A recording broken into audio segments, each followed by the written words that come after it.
couple of minutes before starting. Gosh, one of the expertise. And Trevor Gould, Gunnar, Kira. And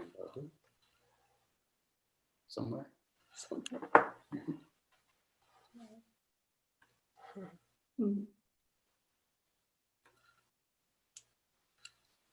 I see we're seeing who's screen next. Oh, Philippe. Hey. Perfect. Okay, so I'm going to begin. We're going to begin. So thank you all for being with us tonight. Bonsoir à tout le monde. We are delighted that you are joining us this evening for a conversation with Lisa Steele and Kim Tomczak, organized by Artexte and Vidéographe with myself and Karine Boulanger. So avant de commencer, Artexte et Vidéographe souhaitons prendre un moment pour reconnaître les territoires non cédés sur lesquels nous nous réunissons ce soir. The Kanien'kehá:ka Nation is recognized as the custodians of the lands and waters on which Karine and I and our organizations are located. Tiohtià:ke has been a gathering place for Indigenous peoples for thousands of years. And we welcome our guests tonight, Lisa Steele and Kim Tomczak from Tkaronto, which is the traditional territory of many nations, among which Huron-Wendat, Haudenosaunee, Anishinaabe peoples, including the Mississaugas of the Credit First Nation. We invite each of us here today to reflect on how we can be on this land, how we came to be on this land, and what impacts our presence has, and how now especially we advocate and stand with these nations that have protected and tended to these lands for many generations, and these communities continue to be threatened today. We invite you to take a look at the many mutual aid initiatives that are taking place right now, for instance, to respond to the urgent needs that the cold weather and the surges in COVID cases are generating. Thank you. Karine? Oui, alors bonsoir, bienvenue, welcome everybody. My name is Karine Boulanger, donc je suis Karine Boulanger, je suis conservatrice à Vidéographe.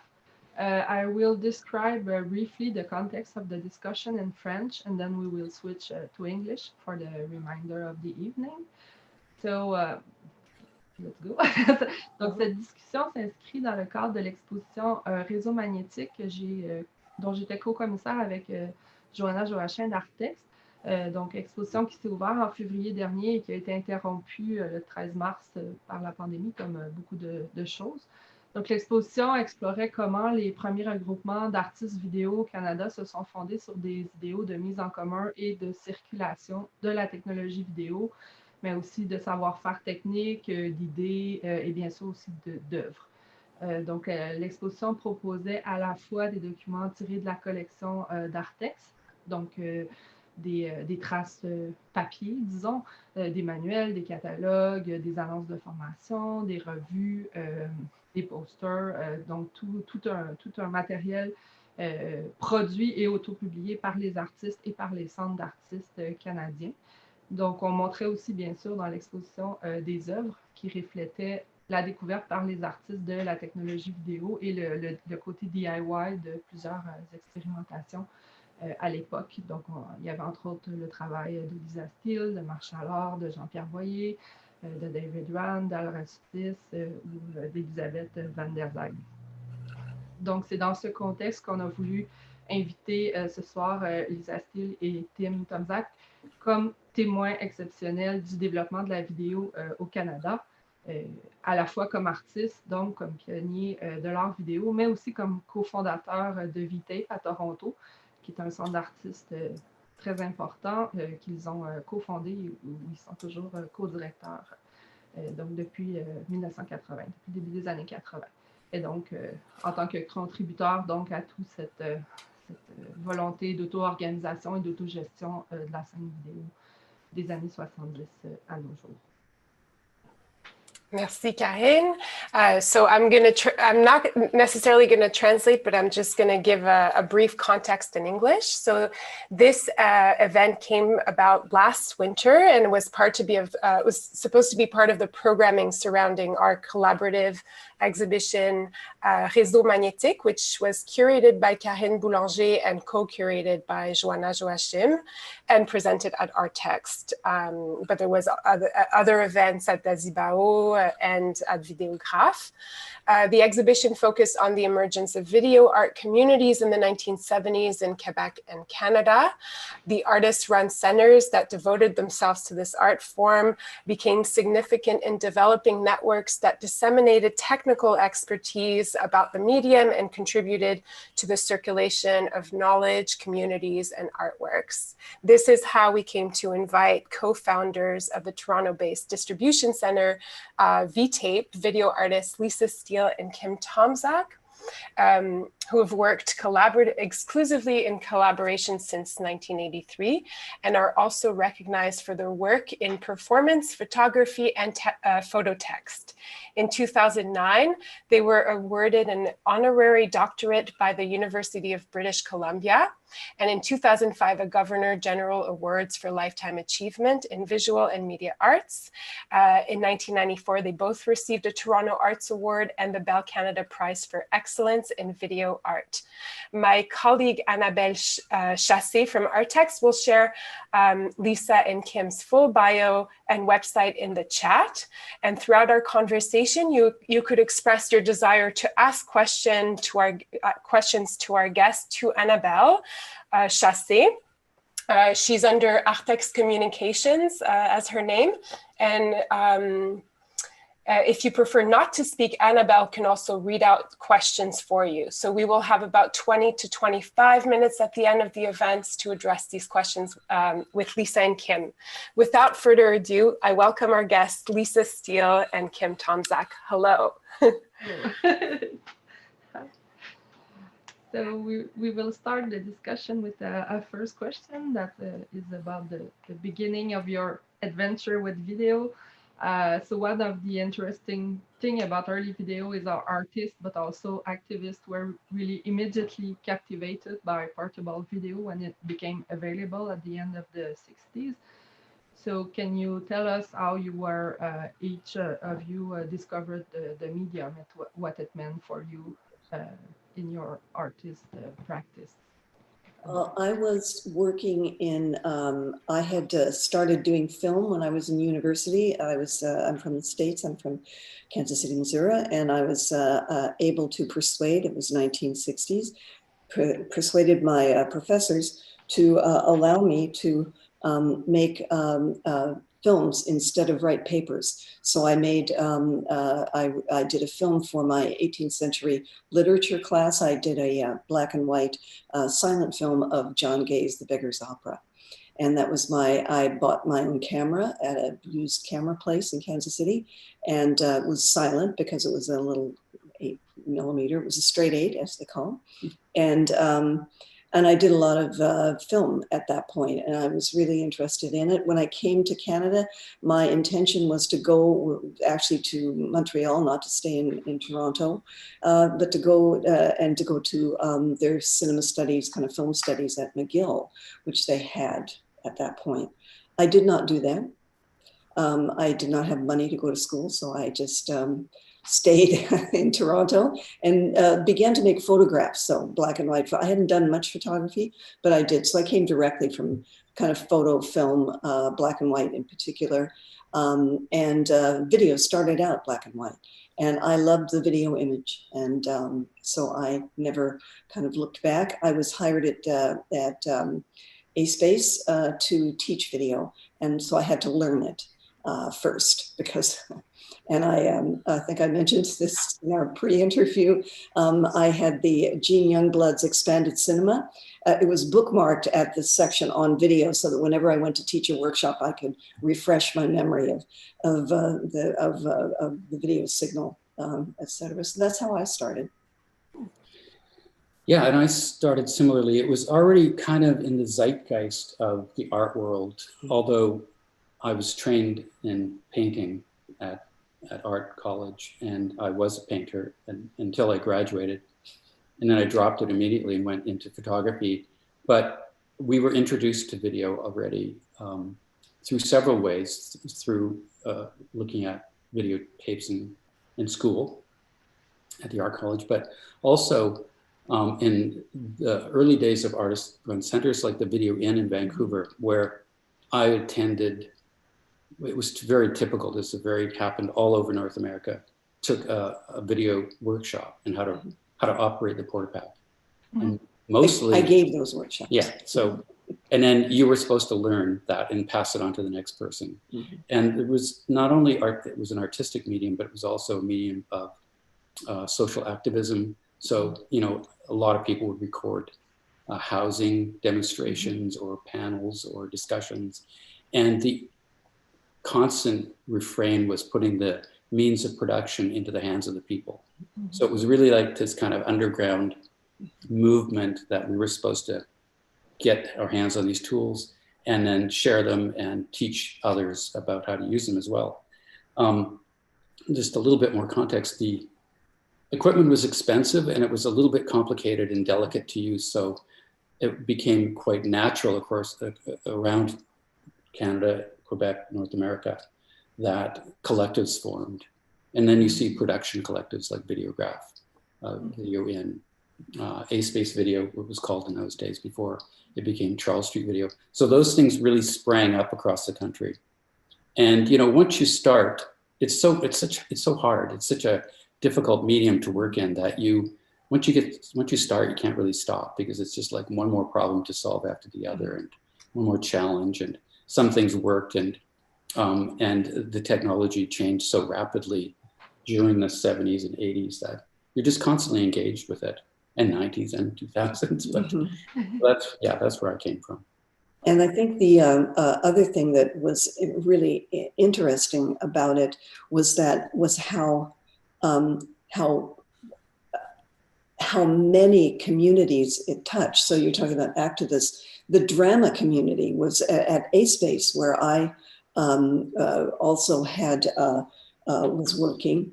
We had drama workshops that we did with actors and directors and different people. Mm-hmm. I worked with a guy in Quebec, he may not be well known, but James Reaney, who did the Donnelly trilogy, which is about the Black Donnellys, who were a group of people in Southern Ontario who are quite famous in Ontario. But we did workshops with them using video to record their rehearsals and then play them back and do all this kind of things. So it was quite, there were so many, and children. I taught many, many workshops with children. And what you have to say to children when you teach in those workshops is, don't point the camera at the sun.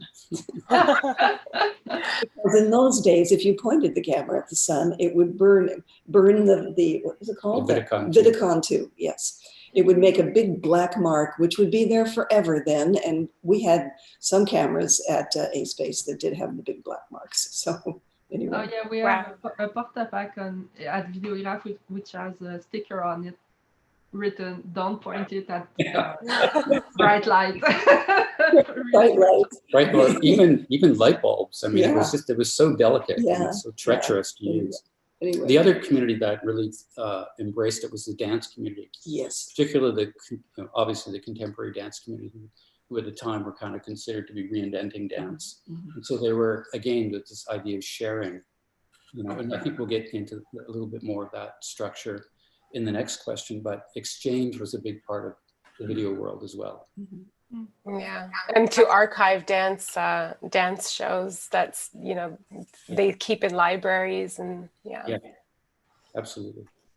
So I guess leading to the next question, looking through the documents in the magnetic sequence exhibition, it was fascinating to see the ways in which information and knowledge was shared between communities across the country and internationally, both through artwork distribution and through instructional manuals, leaflets, as well as event posters and other documents. In the pre-internet circulation of knowledge in the video context, what led you to want to establish VTape in 1980, and how did this occur? It's quite true that the exchange thing was really, really raging. And I would say, certainly between Canada and Quebec, but also with the States. And it was, the border was really seamless in those days. It was, I have gone to the United States many, many times where I didn't need any identification whatsoever, let alone a passport. So all that stuff, all the new border stuff's quite recent as far as I'm concerned. I'm older. But the idea of exchange and going north and south as well as east and west was really happening. So I was on the West Coast for a lot of this up until the 80s. So, with California, with Ant Farm, with all those groups, there was really constant going back and forth with that. And then from A-Space, we exchanged with the Everson Museum, where Bill Viola got his start. In Syracuse. Syracuse, yeah. And also Video Data Bank in Kate and Chicago. Lynn. Yeah, Chicago, who were doing Lynn Hirschman, who were beginning to, that might not be the right name, but they were beginning to do the artist interviews, which is one of the most important archives in certainly Lynn Blumenthal. Lynn Blumenthal, yeah. So that was, but I think you were also going to mention there was a structure of funding that happened in Canada that was extremely important to the foundation of everything. And that was local initiatives projects, right? LIP, yeah. And OFY.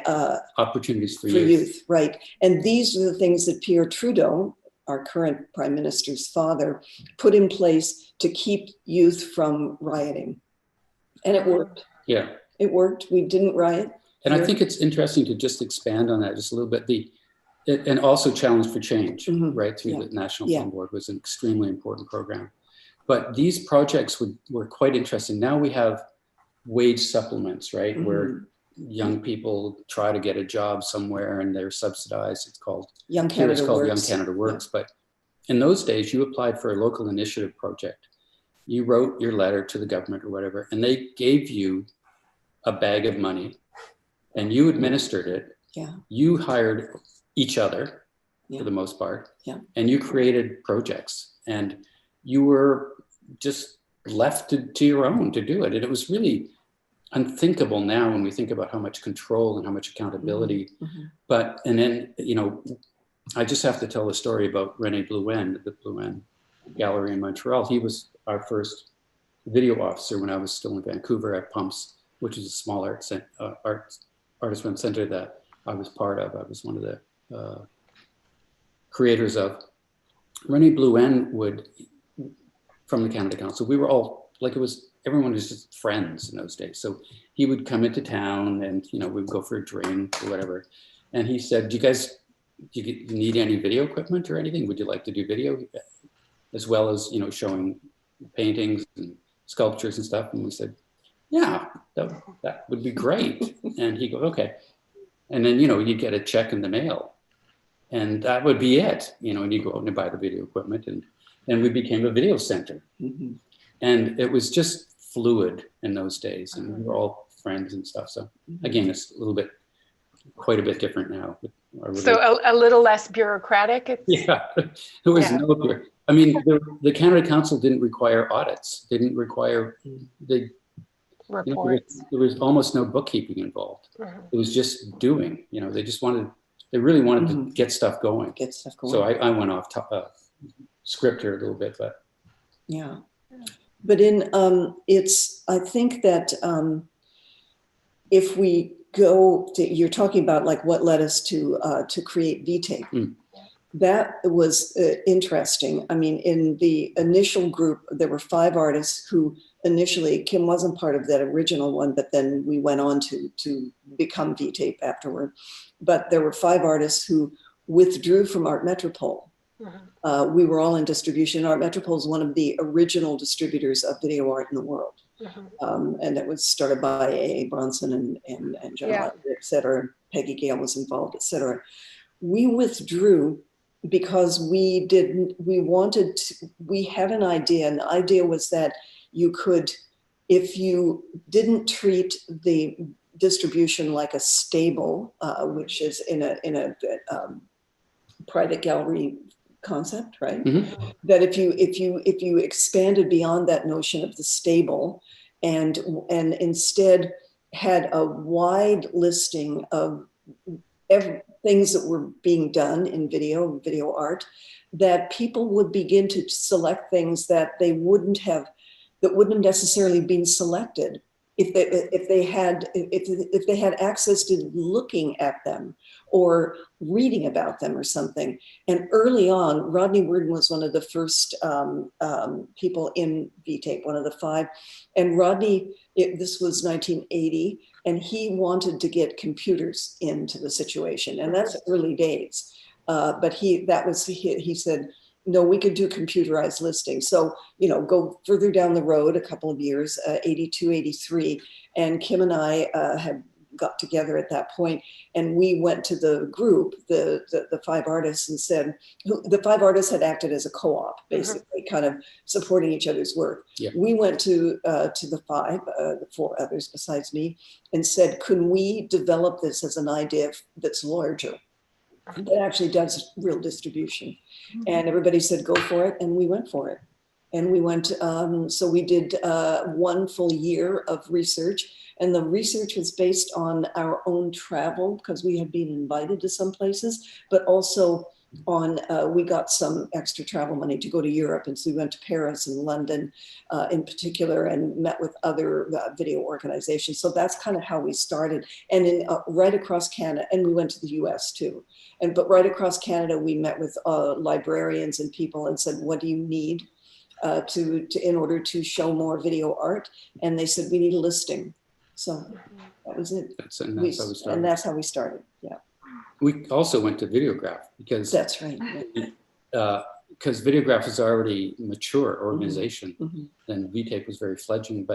And we met with Claude Forget and Claude Marchand, the Claudes, and they mentored us in tremendously helpful ways, and they're really inspirational. So Videograph plays a big role historically. And then years later, Lisa and I did workshops at Videograph. So several. We stayed pretty close. Yeah, and stayed pretty close. And when Peggy Gale and I were doing the book on video review, we went back to Videograph and interviewed everybody there and talked to anyway. So it's been, we consider that Videograph is an extremely important connection for us at V-Tape. So yeah. Well, So this is wonderful for this reason. This is nice. Too. Yeah. So the exchanges between Montreal and Toronto were quite fluid then around that time. Yes. Yeah. And I cannot understand why they're not right now. I mean, we did have a Toronto Montreal exchange that was programmed to go, and then COVID. That was in the works, so that will happen again. It will happen again. Yeah, our president John Grayson, the lovely John Grayson, is working with Montreal to get that going. So it will happen. But it's interesting also that V-Tape was specialized for distribution. It's like another step in the development of a video center that were more like production center at first. And there's also the great stability of the organization, because as I said, you are founder, you're still there, you're still working. And in pre-interview you said something interesting, that distribution is boring and it needs a lot of stability. So I just throwing that like that. We designed it's structured to be stable. Which that's another way of saying boring, but where upheavals were not part of its culture, where you show up to work every week and you try to do the job every week, and don't let any of these other issues get in your way. That's not entirely possible.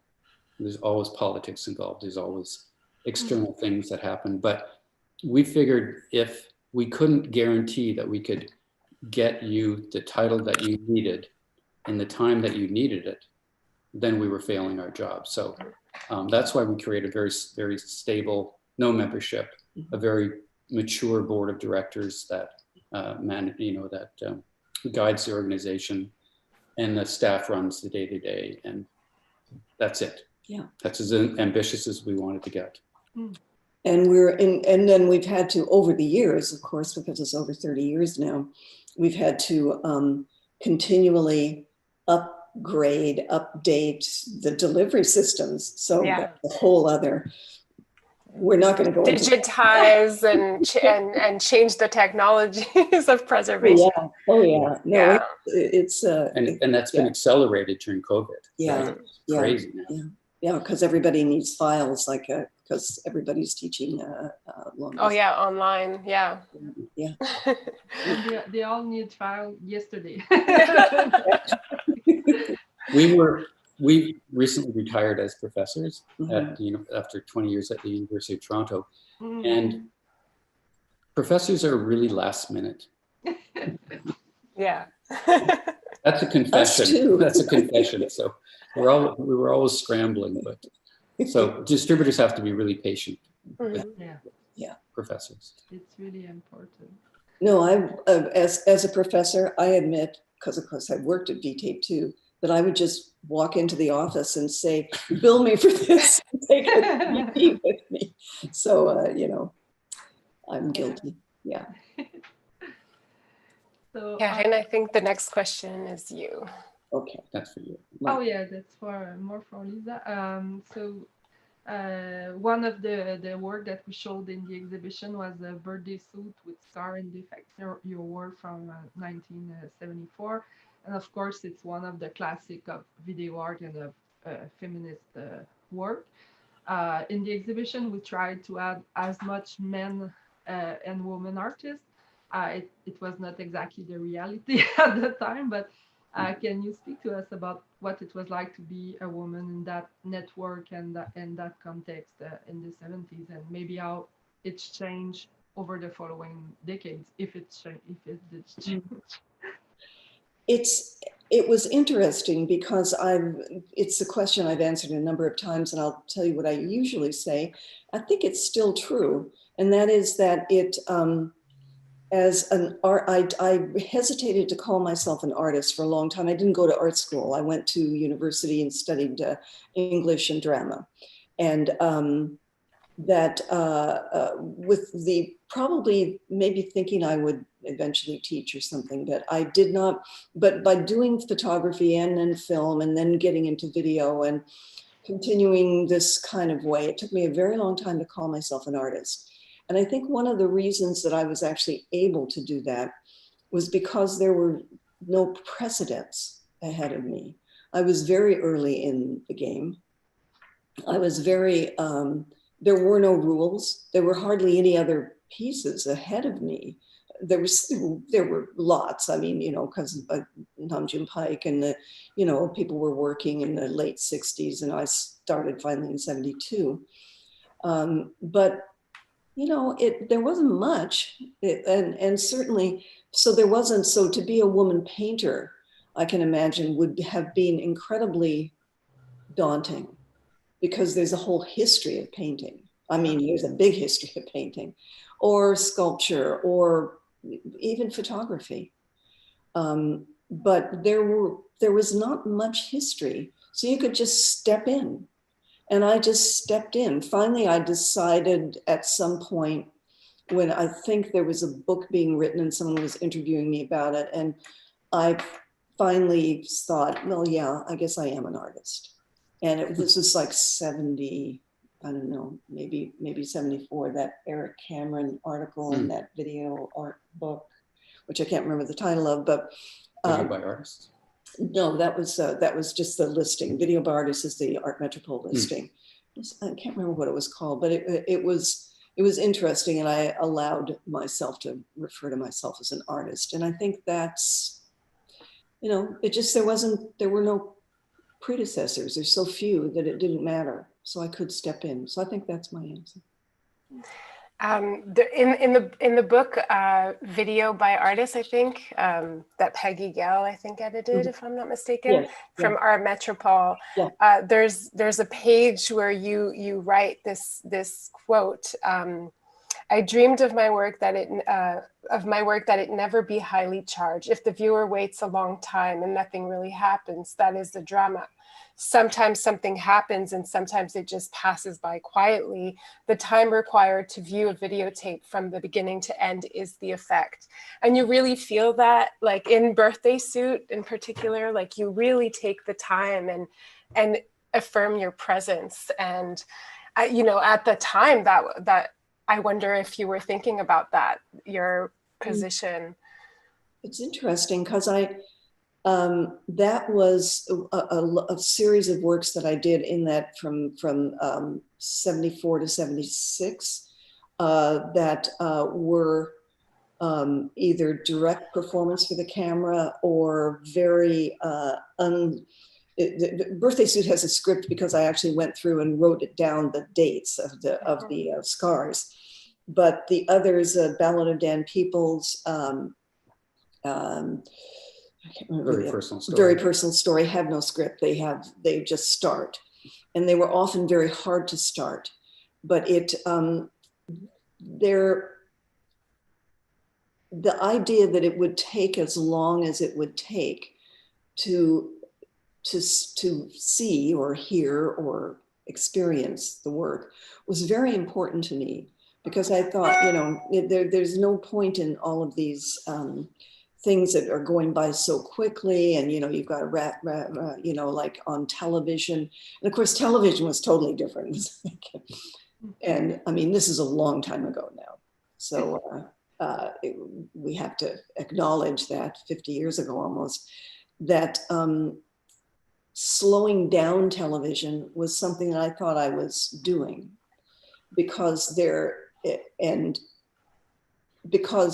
there was no real experience of, you know, you had ads and then you had this and then you had that, then you had a program, then you had an ad, and, you know, and that was not the experience of life that I saw and that I felt I could contribute to, and that I felt the moving image in particular. And that's what I think video gave to me, which was different than photography a bit, was that ability to actually, and in that time frame, especially the 74 to 76, I really tried to expand time. And then after that, I started working with characters, and that was a totally different thing. But this was really about time itself. Mm-hmm. That's very interesting in link with TV, because like Nam June Paik had the exact opposite, saw himself as the godfather of MTVs and all this kind of fast and always changing media. So it's really another way to look at time. That's quite fascinating. You start working as a duo in 1983 as an artist duo. Can you tell us about how you came to work together and what co-creating changed in the way you make art? We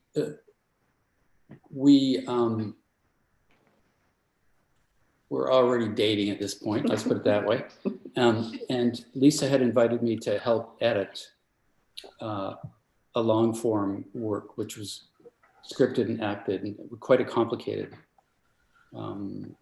piece. It was already shot, it was already, and it needed a lot of post-production. And it really needed, the equipment was so primitive in those days that in order to make it the way Lisa wanted to make it, it required two people, two sets of hands to push the buttons at the appropriate time. Oh, wow. You had to do an A-B roll, you had to say, hit it. So like two people together. Now it's very common to have a dissolve. I mean, you don't notice any of these things, they're so common, but dissolves were extremely hard to do in film and in video. So in 1982, we started working on Some Call It Bad Luck, which is a fabulous cop drama piece that Lisa wrote. And then we liked it so much that we decided to keep working together. And then we were invited to do some performance pieces, one in Boston, one at the power plant. And we said, okay, this will be there. Let's do it. Let's make it. Let's work on this together. I think one of us was invited to Boston. One of us was invited to the power plant. So we said, well, we'll produce some work together for both of those opportunities. And so that one went really well in Boston. In Toronto, it was canceled. Got a lawyer's letter. We were censored after that. It was supposed to be, wow. it was supposed to be 3 nights in a row, Right. and it was about sexual representation and the politics of that, which were raging at that point in the early 80s. And we did this piece, which turned out to be controversial. And as Lisa said, we receive a lawyer's letter after the first time we presented it to never come back to that organization again, which was hurtful. But we did actually go on to present it at several more conferences and events like that. So then we got hooked on working together. Yeah. And then we made Working the Double Shift, which is the piece on domestic politics, basically. Well, the representation of it, it started out, we thought, oh, there's been so much change, and like we're so optimistic about everything. There's been so much change. We're going to go in and find all those ads in magazines and on television and everything that refer to the changing politics on the domestic front. So there'll be men doing household chores, and we looked and we looked and we looked, and it was not there. We had stacks of magazines. We recorded hours of television, and it's like, this is 1983, 83, 84. Yeah. Because it comes out in 84, but we did extensive was recording and could not find any representation yeah. of men in domestic situations. Yeah. Only as the voiceover of authority, for example, kind of an instruction for women if they should use this product. To clean the toilet. To use this, yeah. So it was fascinating. Yeah. But a lot of our projects start this way, where we start with a premise that we're going to go and find this. The tuberculosis piece that you guys mentioned earlier was started because we wanted to investigate Canada's medical, our socialized medical health system. It's not socialized, but it's Medicare. And we thought we'll find out that it's very popular, and we had these premises which we totally disproved, and so that's how that comes. So often we start with the wrong question, and then it evokes some sort of an investigation, and we come up with the right answer, I hope. Yeah, and we and in terms of your question involves, I'll just and what has co-creating changed in the way you make art? And I think what that is really an important question, because what it involves is where you've got your first audience right away, so you can't kind of, if you've got a really stupid idea, the other person says, that's a really stupid idea. And they tell you that. And then you kind of rework it, or you do something, or you fight. A lot of fights over work, and you have a lot of arguments, and then you have a lot of just discussions. And then you use a lot of index cards and, Post-it notes, and you develop all these processes of actually working that are very different than just an artist solo going into the studio, which still sometimes feels appealing. It feels appealing, but we've never done it since 83 because we've got this other process going on, and it feels right. And we also don't necessarily we don't kind of work in series either. We kind of go at a subject. I think and we really work that subject and do something with it, so that it feels like we have done something with it, shall I say. So, there's something quite, I guess, satisfying would be the word that I would use, about the process. It's not easy, and sometimes it's not fun. Yeah, with training, you get, I was going to say, like, you don't have thick skin, you don't have thin skin, you have maybe no skin. Mhm. So you kind of you can just let things go. You not take offense, but struggle your way through it. It's like having critics right there with each other instead of like it coming externally. You're each other's Hopefully, yeah. critics, and it's a generative process. Yeah, it's very generative. I think that's exactly the right word. We still have done independent projects, like we've done independent curatorial projects, independent writing projects, but our artworks themselves have all been collaborative. Thanks. For our next question, we will come back to VTape. VTape has a long-lasting involvement with promoting Aboriginal media art, something that a lot of us are just now coming to to consider.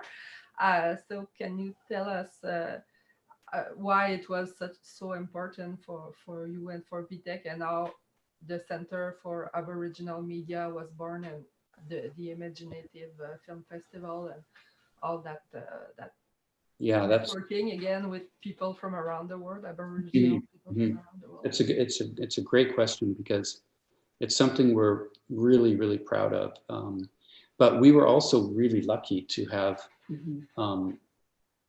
elders come and approach us, and one in particular, Maury Mumford, who's this wonderful person, and also I would say Lillian Allen, who's a dub poet here, quite well known.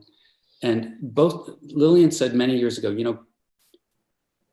put a desk, like let some group use a desk in your office. Like just do that, just open up a little bit. I thought, that's interesting. But when we were approached by well, it's okay. Full disclosure: NDP government had a one-term.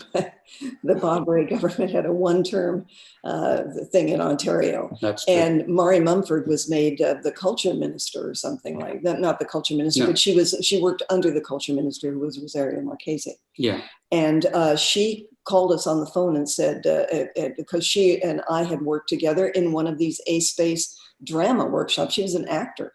And a director, and First Nations, and she called VTape and said, "We have money if you want to set up special distribution for getting Aboriginal work, Indigenous work in distribution." And she said, write us up something. And we were about to go on a trip to visit my brother and his wife, who are sitting and watching us right now, to Philadelphia. I think I had a day to write this grant. Yeah. And because we were about to head out. Is it called was it a Millennium Grant? I don't think special grant. It wasn't Millennium, because it was earlier than that. It was 90s. But it was they just developed this special thing, and she really wanted to have it done, and she thought VTape could do it. And we said, we think we can do it, because we at that point didn't have a lot of Indigenous work, but what we did have was the Izuma project. Zacharias Canuck and Norman Cohen. The Inuit work. The Inuit work. And that they, of course, went on to, win a prize at Cannes, and, with the Fast Runner at Narjuat. So, they were just starting. I think we just had Kagik at that point, which was going all over the world. And so we said, we'll do this, because it's not because we're like, going to be good people and do good things or whatever. This makes perfect business sense. This work is going to move, and we have to move work in order to support ourselves at VTape. So that was what we did. Yeah. And we took it on. We wrote the grant. We got the money. We got the desk that Lillian had talked about. Yeah. And we, from that came, I think Zachary Longboy was our first employee who came from the West Coast and started to bring work into distribution. And from that, it went on. Then it went on a lot. And then Cynthia Lickers came. And apparently Cynthia reminded us, because we just did an interview, that she was sent by Diane Pugin. She was a student. She was my student at at Ontario College of Art for a year or two. And Diane told her about the project we had at VTape. So she came and applied for a job. So she became an assistant at VTape. And then we worked with her. And from that came Center for Aboriginal Media. She said, we have to list every professional who's working in the field. Yeah, every Indigenous professional. For every Indigenous. So people doing lighting, people doing, DOPs, people directing, all that stuff. So she did a catalog. And then she surprised us by saying, now we have to do a festival. And we're like, well, we're a distributor. We're not, but she was right. And she did the work. Yeah. And she, really got the Imaginative Festival off the ground. Yeah. And has gone on to do many other things. Yeah, but the first year, I mean, it's so interesting to tell people this, but the very first year, the Imaginative Festival went up against the Toronto International Film Festival. Same dates. Yeah. Wow. And the director of the festival called Cynthia. Piers Handling called. And said, what are you doing? Like, you can't do this. And then eventually, some of the events of the Aboriginal Festival were in TIFF. Yeah. So then they eventually kind of meshed events and stuff like that. It was really interesting and really fun. But the first year was also, it was about films, and Eleni Sabamsawan was featured as the featured filmmaker. But it was also about banquets and social things and big time social things, like just getting people together. And it was really from right across the country. Yeah, it was really a learning. Yeah. Big tables filled with the Aboriginal people talking to each other. And it's been an amazing experience for us to be involved with. And now it's a very important part of our business. Yeah. Yeah. Frankly. And then we did the Aboriginal Index, Indigenous. The digital access platform so the all Indigenous works have their own special part in our preview area. So there's a highlight to it that's continuing. But it's been fantastic. I mean, I think it doesn't always work out, but that did work out. And you pointed out something so important, like so much of the work really happens in the gathering, and we're really lacking that. Although this is one instance of us trying, but it's the informal stuff is so generative as well, right? So we have one last questions before we're going to take questions from the audience. Can you speak to us about the preservation of works done by VTape? We touched on it a little bit earlier, which is quite unique, and how it relates to the accessibility and diffusion of older tapes. Yeah, many years ago, we passed a motion at the board level or an instruction at the board level that said that whatever we list, we have to make accessible. So, and not to bore people, but video's gone through, from OpenReel that Lisa would have used to 3/4 inch to an NVHS and Betacam and Mini DV and DV Cam. It's just like, it's a nightmare of continuous change driven by the industry, basically. And it's all ended up in 20 different tape formats in our collection, let's say something like that. So we really had to build a facility that, since we had this mandate to continue to supply artworks, documentaries, whatever, that we had listed previously, our commitment is to make sure they're still available. We had to build a facility that would ensure that. And doing it commercially would have been impossible, impossibly expensive. So we did. We built a really good, robust digitization center, and we are really roaring through the collection. But you got to remember, there's 6,000 or 7,000 titles. So, and they can every hour takes about 4 hours to digitize. So we've been at it hardcore for since 2017, really hardcore. And we've got probably 2 more years to go. So I guess it would be a 5-year project by the end, and we're getting there. But we've learned a lot, and we saved a lot of titles from extinction. Yeah. How far back does the technology start? Like, I know you're focused on video, but do you have film too? The mediums that are. We don't. We have a terrific sister organization, CFMDC, and they are in the process of digitizing their early film collection. But some filmmakers don't want their work digitized. They want it to be shown on film. So Michael Snow has some works that he will not. they have to be shown in the They have to be shown as film. Yeah, theatrically. Yeah. But the digitization thing has been really interesting. I've trained a lot of people how to do it, and we've worked with every archive in the country and many artists, and inside and outside the collection. You don't have to be in the collection for us to do the digitization. I always find that word awkward. Yes, it's always there's something missing somewhere. Yeah. Yeah. But what is interesting also is that sometimes it's something that people don't realize, but a lot of the older center now have big collection, and we have the same, I was going to say problem, but it's not a problem, but the same work to do at Videographe, because in the end, we have thousands of videos, and we are the only one that have them. So we have to keep them alive, and it's kind of a responsibility that was added with time. Yeah.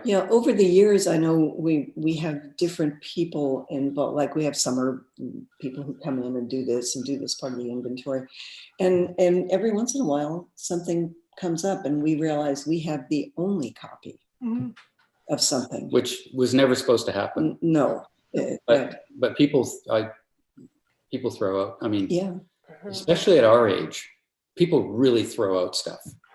Which is, too bad, but you understand why they're downsizing.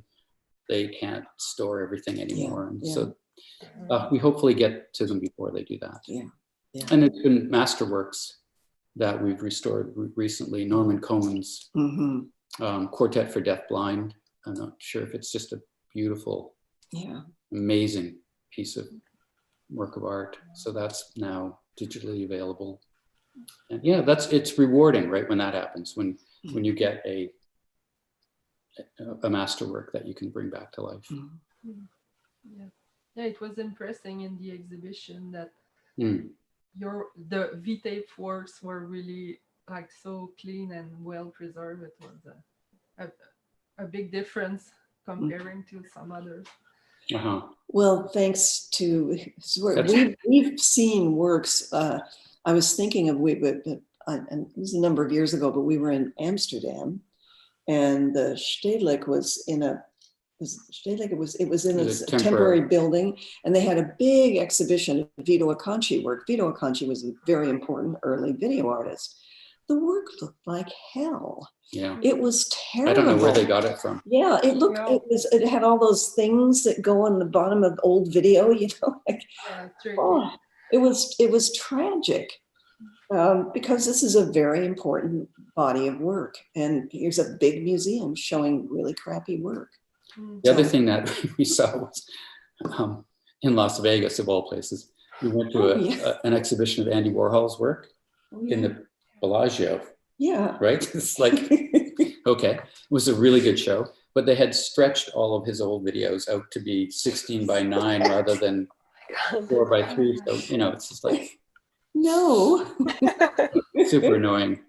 Well, I'm glad you think the files looked good, because that's very good to hear. Very good to hear. I think we're going to take a few questions from our audience members now.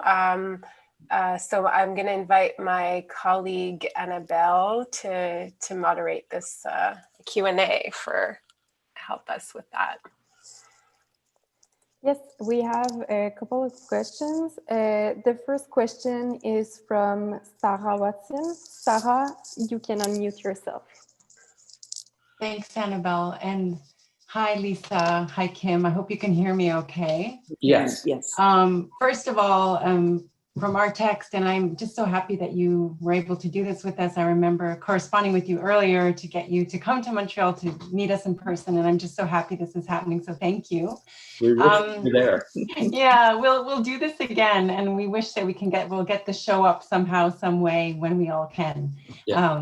And it'll be a new Redux. So anyway, I'm really happy to hear about a lot of your commitment to access and all you've done at VTAPE, but I'm also just wanted to ask a question about teaching and your lives and roles as teachers. And so a lot of what happened with videotape in the beginning of video is pedagogical. You shared knowledge and passed it on. And I guess I wondered if you could tell us a bit about how that role as teachers over the years came back to you in your own practices, and also working at VTAPE and running VTAPE as a center over such a long period of time. So, institutional life as teachers, but also your artistic life as teachers. Well, I guess I started teaching in 81 and taught then consistently until 2018, I guess. Or 19, Or 19, yeah. And so that's a long time. And your students just give you so much. They want to, their learning process develops your learning process. Like the questions they ask encourage you to develop ways of thinking that are outside of your normal way of thinking. So there's that, which I've always thought was really important. Then there's the research that you do as a teacher, which is also really important. So you're reading things that maybe you wouldn't normally have read, but you read a lot more things.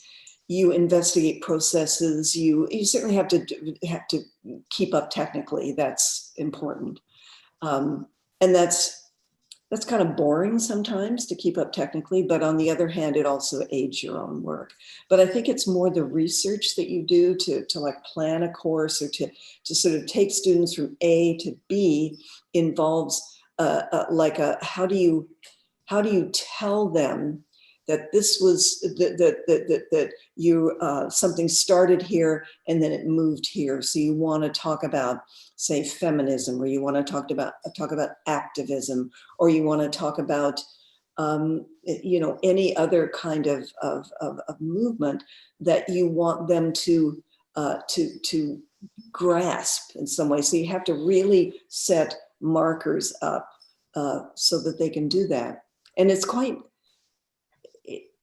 that's what I found. Mm-hmm. How about you? Well, I love all teachers have the same experience, that the students are distracted at first. They're just thinking about a lot of different things, and to put on a videotape, like I always like to put on, I'll think of the title in a minute, but it's an hour long and it's very intense. Himon Prez. Yeah. The Dial History. Dial History. Yeah. I don't know if anybody knows that, but it's a great teaching tape, right? Mm-hmm. And it deals with a lot of archival footage and a lot of found footage of when airplanes were being hijacked around the world. And it really dissects that material. And they start watching it and they can't, it's impossible. They go, why do we have to watch this? Why are we watching this? It's almost an hour long. And by the end of it, they go, oh, okay, I see why we're supposed to watch this. So you have them, that's why video is such a great teaching tool, because and going back to what you were saying about time, mm-hmm. about, having that time, it is such a great teaching tool because it takes the time that it takes. You can't watch it faster. Mm-hmm. You have to be there with it. And that's the kind of thing. I love when the penny drops, mm-hmm. those moments in a classroom, in any medium, really. Mm-hmm. Our historian friend of ours talks about in contemporary art, like the kind of, when they get Duchamp, right? It's like, oh, okay. It's not just funny, it's interesting, it's important. One thing that I always say to, particularly to if I'm doing an intro video class, I've always said to them when they're starting to make stuff, I say like, okay, this is not like a painting. It's not like a sculpture. It's when you turn your video, your viewer starts to watch your video, and then they watch it until the end, however long that is, 4 minutes, 10 minutes, whatever. And at the end, they have to reconstruct it in their mind, because there's no way that they can stand back and see it like you can a sculpture or a painting, or walk around it like you can a sculpture. You have to actually reconstruct it in your mind. So you're in this really intimate relationship with your viewer. How are you going to deal with that? So that's what I always try to, as a teacher, have always tried to communicate to my students. Thank you. So we have another question from Yimi Zhang. Sorry if I mispronounce your name. Hi, Lisa and Kim. With so many new video streaming platforms these days, have you considered to air works on platforms such as TikTok and IGTV on Instagram? Well, we definitely share videos on Vimeo, Instagram, YouTube, not TikTok yet. It's so daunting somehow, TikTok. It's like, I don't know. But we're open to those things, absolutely. And, you know, we're showing work on pretty well every platform we can get our hands on. Instagram Live. Yeah, we do Instagram Live. We do Zoom meetings, or conversations between the curatorial incubator people and their artists. And by the way, Yimi was one of our students. Oh, hi, Yimi. Nice to see you. Not that long ago. Not that long ago, that's right. And a very good student, very good artist. But yeah, the other platforms are, and I guess we really pivoted quickly in March when the pandemic came to move our stuff online. And we've been doing something, I think, since maybe the last week of March. Every Friday, VTape puts a new work up online. Based on, we did Refraction, which was a staff picks. Like each person picked a title that spoke to them and then wrote a small thing about why that title was important to them. And then we went to Yanni Ali's Fractured Horizon, A View from the Body, which was a reflection of the Black experience with, looking at works in our collection and then writing about each of these works that were very important. Some older works. Some older works, because Yanni she had done the Researcher is Present project with us for the previous number of months, and then we went to online, and she was looking at what as a Black curator, artist, person, what were the same questions being asked now that had been asked already in the 1980s, in the 1990s, in the 2000s? Like, what were those? So this was her investigation. So that went online for a period of time. And then September 11th, we started with the Curatorial Incubator, and which, interestingly enough, is called Hope, but it's not. It's got a longer title than that. Yeah. But it's about hope, and it was before the pandemic. And I developed this theme, and we got the people to make their applications, and then the pandemic hit, and so they have done their collection, their programs from that. So we have 8. We're in the 4th one now. We will go right until April, and then we'll continue going. We probably won't be back on site maybe until September of 2021, but yeah. But we're using other platforms. I'll think about TikTok. Maybe I should talk to you about it. It's very popular. I know. It's the most popular. It's very popular. like more to have curated work rather than like a site when you would just show all your collection? Is it what It's Well, we're paying fees. The artists. Yeah.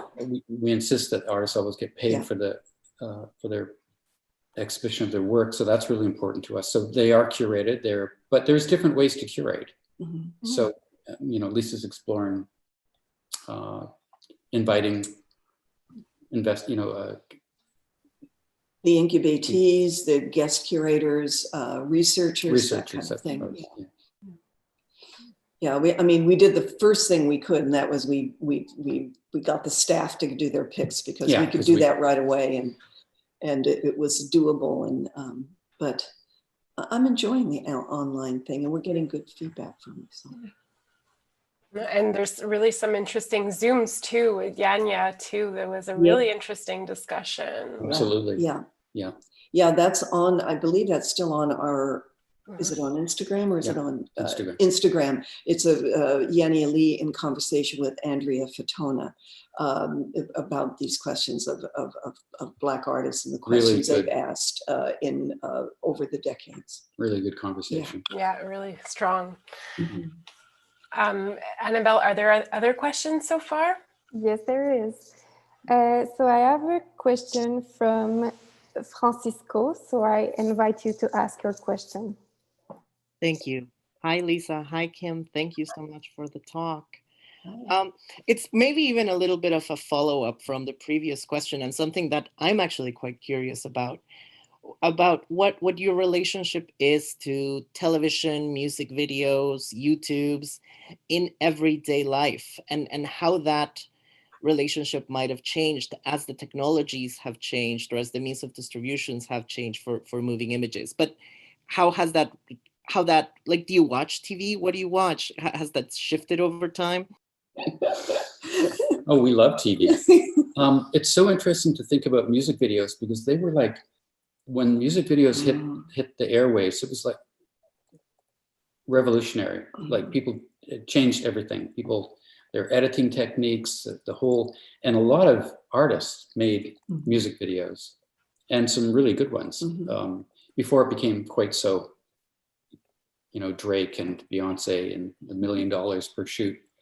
So there was some real experimentation done in the 80s and 90s in particular around music videos.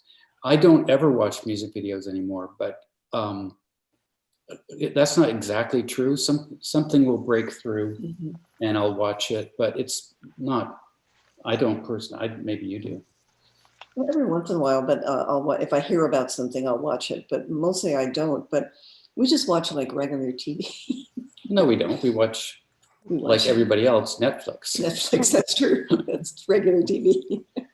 and that kind of stuff. And thrillers and, police dramas and all those things that Black Lives Matter told us not to do. And that is, don't watch those shows with the cops who work outside the boundaries, right? The renegade. They make the best TV shows. So it's really hard. Like it has made me really think about what I watch and what I've internalized and the rest of it. So I think Black Lives Matter is probably the voice in your head? The voice in my head. Often when I watch things, it actually made us stop watching something because we said, we understand what this is and we probably shouldn't watch this. We shouldn't support this in any way.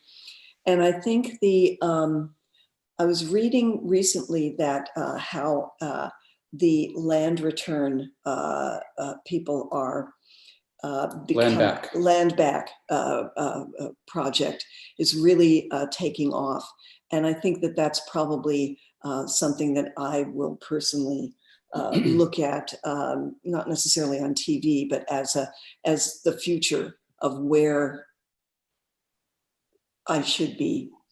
what I should be thinking about is the Indigenous Land Back program. So that's mine. Yeah, I think so too. And it's interesting because what you're sort of so warily talking about is the fact that we're being tracked and what we watched in a way that video didn't have, and that it really matters. It makes it's like, you know, everything you do does leave a mark now. Annabelle, was there another question? Yes, there is a last one. Okay. So, Philip, you can unmute yourself and ask your question. Yes, good evening. Hi. Hello, Lisa. Hello, Kim. Thanks a lot for sharing your experience with us tonight. And I was wondering if you could talk to us about if you believe there was a sense of community within, well, the art world, maybe even like within the video art world that was different when the medium started to develop, as opposed to now where it's kind of slightly all over? Like, was there kind of a sense of stronger community within people sharing that medium? And do you feel that, well, I'd like to know how you feel like this community might have developed, and if you feel that even within your students, if you feel the same energy or vibes that you could have throughout like the 70s or the 80s. At least there's a certain idea of maybe romanticized that I have about that era. But I was wondering if when, since you've been through all those changes, when you look at your students and the emerging communities, do you feel like there's a similar or interesting energy that is developing at the moment? Do you mind if I Go ahead. I think it's a great question, and to be brief, there was definitely a sense of community in the early days of video art production, both out of necessity because we had to share the tools, and out of we also shared the audience because often the makers were the audience as well. So we would get together and show each other work and be the first audience for another artist. Colin Campbell would have us over and he would show us a brand new piece and we would talk about it before it you know, left the studio. But that you know, having a sense of community didn't mean we all got along. Like, we would fight and there was debates and there was different, I couldn't possibly remember what sides people would be on, but there would be some, you know, this formalist side versus this, you know, we were very critical of Nam June Paik at certain points, and, you know, other artists who, you know, practiced a different sort of practice. So yes, there was a community. No, we weren't all friends. And yes, there was a huge amount of debate and you know, there were conferences in the early days where people would get up and fight a lot and debate things. And, you know, this is, you know, this form, the documentary form was bogus, or the, you know, the narrative form was bogus, or, you know, all those kinds of really raging debates. And it was really fun. I mean, I don't think we've mentioned how much fun we've been having for the last 30 or 40 years, but it has been great. Like, I would recommend this lifestyle. Art stuff, try to keep it going and make some work along the way. Yeah. But what do you think about the community question? Well, I think that it was relatively speaking, it was small. You know, I went to a big conference in 70, when was the Vancouver conference? 70, it was early, yeah, 74? Yeah. And pretty much everybody from the entire country who was working in video was there. And there were probably 50 people. And the States too. Yeah, and the States, yeah, maybe 60. So you really, like, you knew everybody's name, you could recognize people. And that, I mean, it's so that the very soon, by the, you know, certainly by the 2000s, you know, now everybody's got the phone, you know, you do video on your phone, video's everywhere now. So there's no specialness to it. And so the idea, So what when I was still teaching, would say to, you know, at the end of the year, when there would always be some questions about, well, what do we do, especially if we're graduating? Like, what do you suggest? I would always say the same thing. Get together with a group of people, form like the equivalent of a reading group, you know, like show each other work, get together every couple weeks, you know, have a show, like just put on your own thing, like in somebody's studio or in some storefront, it's something, like do something to keep it going, because when you're not a student, there's nobody waiting for your work. And that's really hard for students to hear, but that's, you know, that's the truth. You know, I'm your teacher, I'm waiting for your work, and I'm gonna give you feedback because that's what I do. That's my job. But if once you've graduated, there's no one there waiting for that And work. that first period of time is really the hardest. It's really the hardest. So that's why creating a community, and a few people have done it. Mm-hmm. Certainly over the years, and I can look back, I mean, look at Dara and Leslie, and they did VVB, they were Curatorial Collective, they made work together. You know, they no longer work together now, but that was right out of school. Dara Gelman and Leslie Peters. I mean, many people have formed galleries, you know, they come and go, they don't last forever, but that's fine. Yeah. Shared showing spaces. Now, I don't know if this is happening in Montreal, but garages here are now the new gallery, right? Yeah. And they're like, you go into these garages and they're perfectly drywalled, and they've got really cool lighting. And they've got like nice concrete floor. Yeah, really polished concrete floor, but they're a garage. I mean, they're just a garage attached to a home that someone has said, yeah, use the garage for the next 6 months and have art shows here. Yeah. So that's what's happening here. We did 2 garage shows last week. But yeah, some sort of collective action which keeps you in communication, some sort of critical network of some sort is the way to survive that first treacherous period of being out of school. Yeah. And we see it that our graduate students from the past few years are really have kept in touch with each other and are quite supportive of each other. Yeah. That's promising. Thank you. I think Annabelle has one more question, if I'm not mistaken. Yes, I do, from Yimi again. Yep. She asked, what are some new technologies you have incorporated in making new art pieces? By example, home surveillance, camera, webcam, etc. Well, I can see our good friend Paul Wong in the audience. VR and AR are certainly on our menu these days. And, you know, I think, and we have also explored 3D, but I think that kind of came and went. But that was a kind of an interesting phenomenon for a while. So yeah, we're trying out new technologies. And we're trying to keep current at VTape, for instance, because it's important that, because some of our artists are using these technologies. And so it's important that we keep, and we've just started a consultation with someone who was teaching at NYU, formerly with us at VTape, who they were, what tools do we need? What do we need in order to migrate, to preserve works that are created in AR and VR? So it's really an interesting question, and it's what we're grappling with right now, because we have to. It's another format, but it's a kind of a jump format rather than just an evolution of signal from analog to digital to all those different. And there's a good example that most of you will recognize, but CD-ROMs were very, very important artistic tool for a few years, but not very long.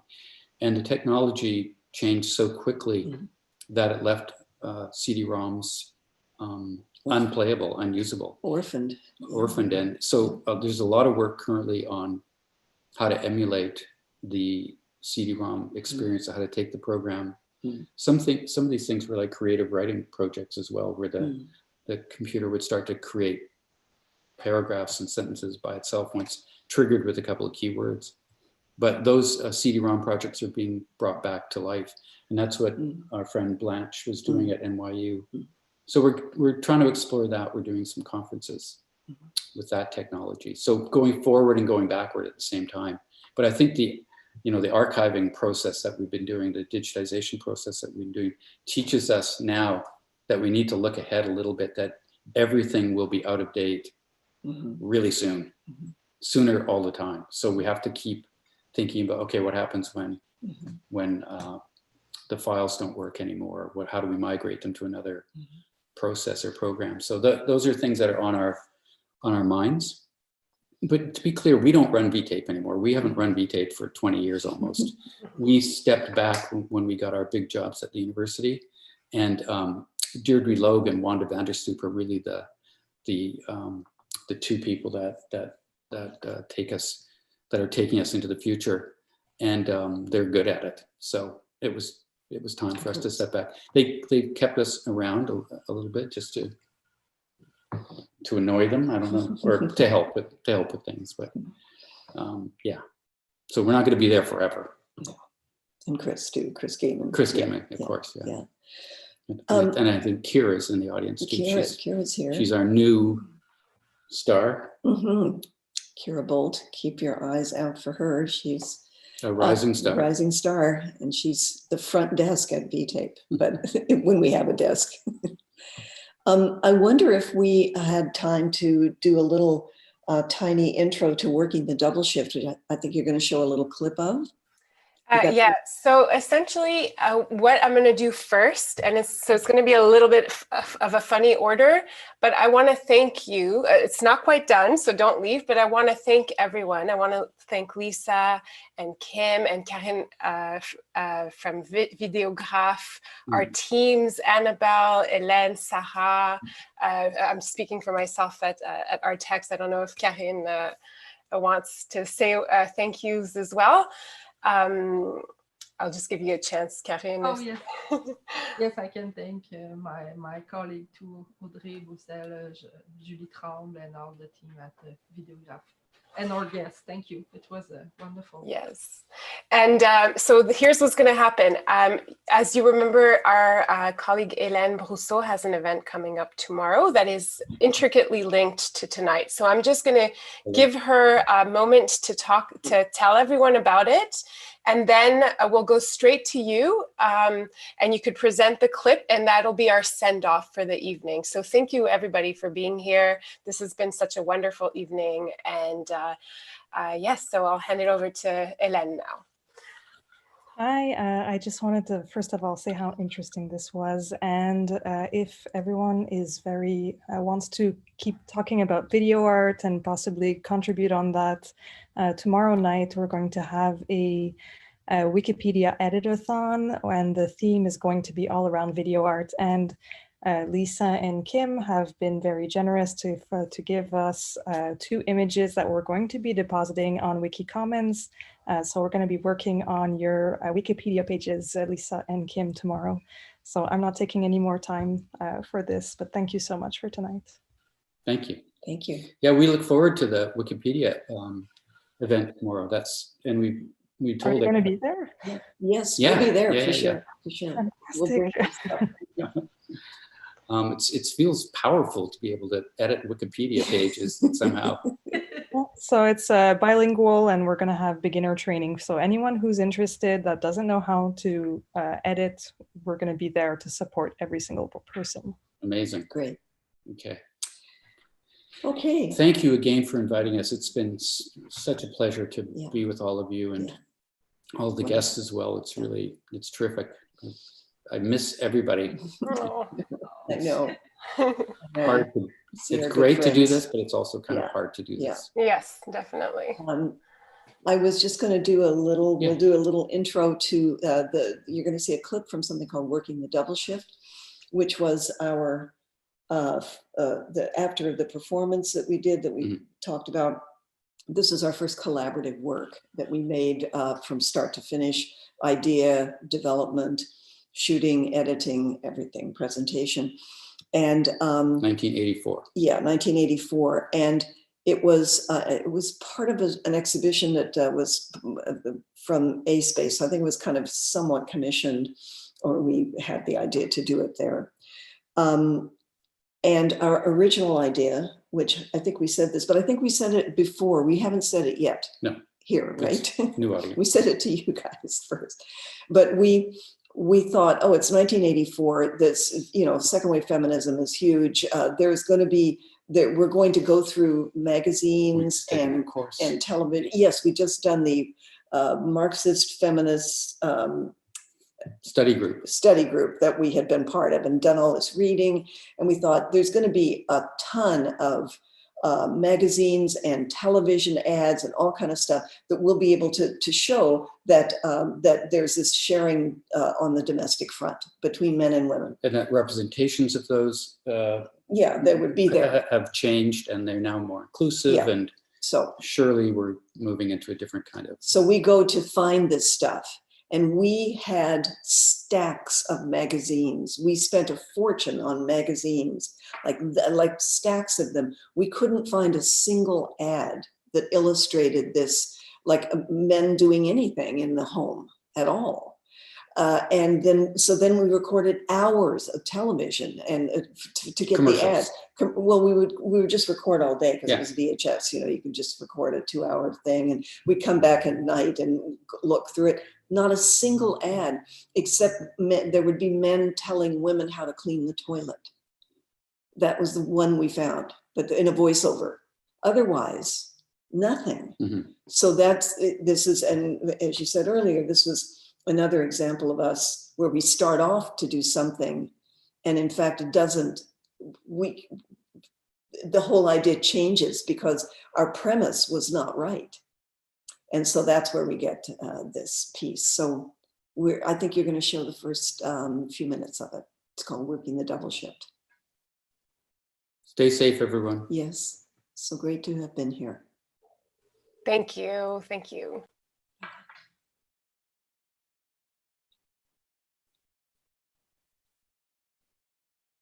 It's nice of Jim and Nancy too. Yeah, that's for sure.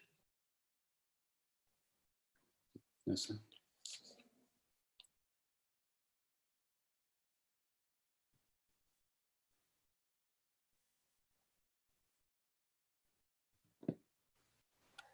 I think we're currently missing the sound.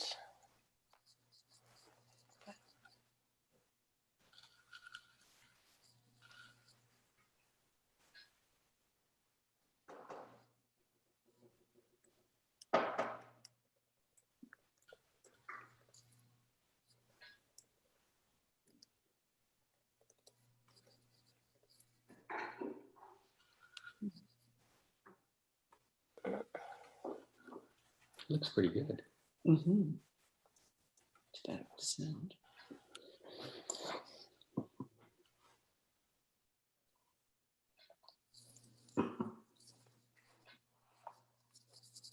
It's so techy too. Mm-hmm. Ideologies which resonate throughout society. The image of idealized family life permeates the fabric of social existence and provides a highly significant, dominant, and unifying complex of social meaning. End quote. So we can change this cast of characters.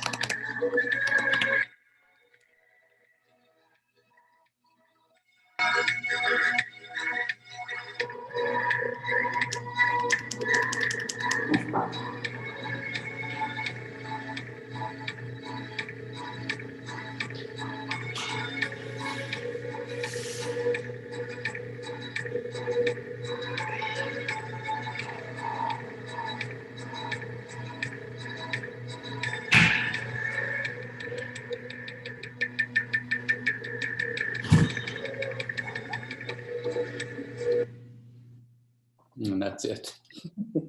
Thank you. Thank you. Thank you again, everyone. It was so wonderful. Bye. See you at the workshop. Right. See you tomorrow. Bye, everyone. Bye now.